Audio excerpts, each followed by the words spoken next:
All right, let's just dive right into this. Welcome to our latest explainer. Today, we're exploring a place that, honestly, perfectly captures the entire essence of Los Angeles.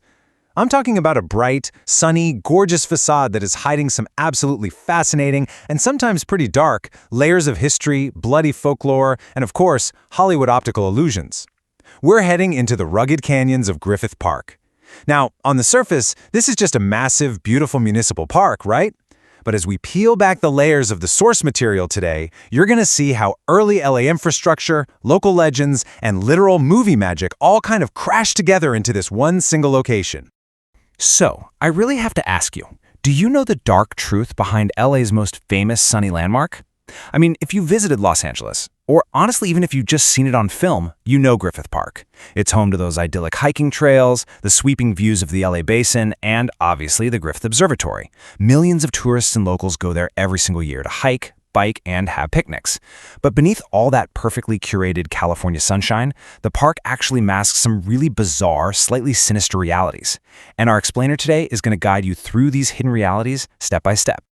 Okay, so to understand the park's eerie DNA, we actually have to go all the way back to 1863. The land that is now Griffith Park was part of Rancho Los Feliz. It was owned by a wealthy land baron named Don Antonio Feliz. Well, when he passed away, his teenage niece, Donna Petronilla, found herself completely cut out of his will. So she did what, any betrayed 19th century teenager might do. She literally cursed the land. She declared, and I quote, "The land will never be profitable and its owners will meet untimely or violent ends." And that chilling declaration set this incredibly eerie, doomed mood for the land right from the very start. And the wild thing is, that curse seemed to take hold terrifyingly fast. The succession of owners met some genuinely horrific fates. The guy who negotiated the ranch's water rights, killed in a saloon. The next owner, murdered by banditos down in Mexico. Then along comes Colonel Griffith J. Griffith, who bought 4,000 acres in the 1880s. He ultimately gifted the land to the city. But even he couldn't escape the curse. He actually went to San Quentin prison for shooting his wife during an alcoholic insanity rampage, and he later died of liver disease. Because of all this dark history, the park is just absolutely steeped in ghost lore. Hikers frequently report seeing the Lady in White, which people believe is the vengeful ghost of Donna Petronilla herself, and she's supposedly joined out there by Pagan Twistle. She was the tragic actress who leapt from the Hollywood sign in 1932, and she's said to startle hikers while wearing her full 1930s Hollywood garb. But Griffith Park's dark reputation isn't just confined to 19th century folklore and ghost stories, because we're talking about a massive 4,200-acre wilderness sitting right smack in the middle of a major metropolis. It has historically been the site for some very grounded, grim realities.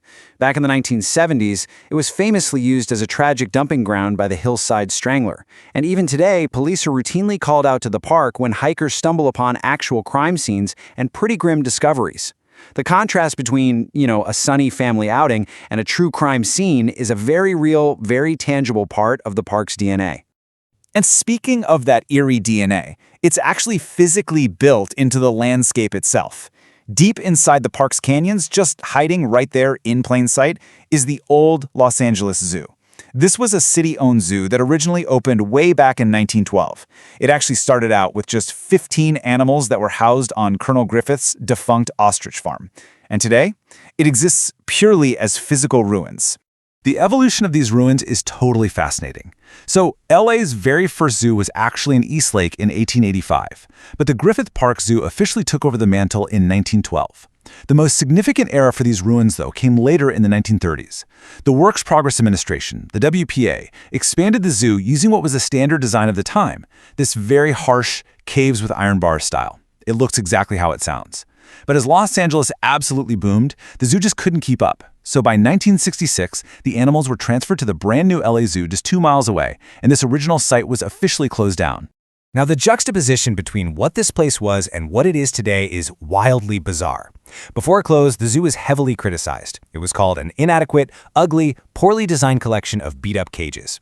It housed animals like Gita the elephant and a polar bear ominously named Ivan the Terrible. It was just a grim place. But today, the city didn't tear those cages down. They just left them there as ruins. And in a wonderfully strange twist, the city actually installed picnic tables inside the old animal enclosures. So today, you can literally go for a hike, unpack your lunch, and eat a sandwich sitting inside the rusty, iron-barred cage where Ivan the Terrible used to pace. Honestly, it has to be one of the most uniquely eerie family picnic spots in all of America. But listen, Griffith Park isn't just about preserving old ruins, it is also about creating illusions. Let's move to our final layer of the park, the Mount Hollywood Tunnel. Constructed in 1927, this concrete barrel-vaulted structure had literally zero Hollywood glamour involved in its creation. When Superintendent Frank Shearer and the Board of Park Commissioners built it, it was a purely practical infrastructure project. It was engineered so that those heavy, clunky 1920s automobiles could safely navigate the steep, rugged terrain of the Santa Monica Mountains without the city needing to do extensive grading. And here is the most crucial fact about this tunnel. Its actual physical length is just 320 feet. That's it. Because it's so incredibly short, if you're driving the park's 25-mile-per-hour speed limit, you will pass entirely through this tunnel in about 10 seconds. It is a tiny, brief blip on your drive up to the observatory. But you have to remember where we are, right? We're in Los Angeles.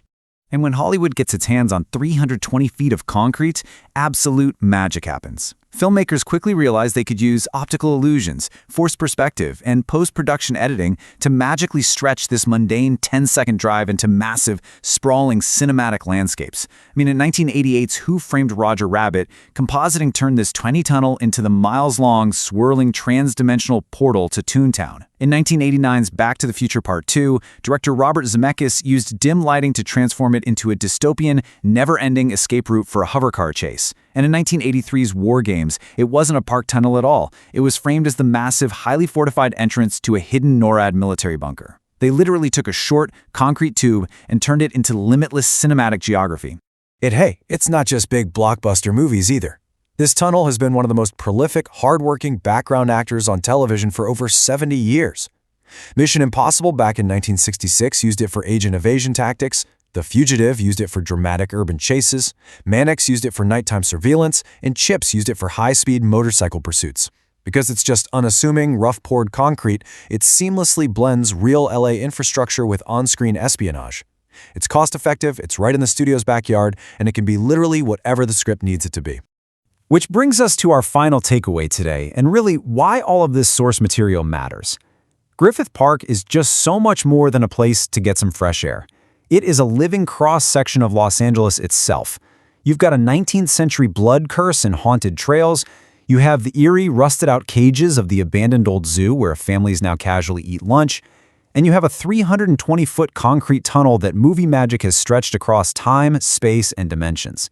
It really forces us to ask, between its cursed origins, its abandoned ruins, and its cinematic illusions, what other secrets are hiding in plain sight in Los Angeles?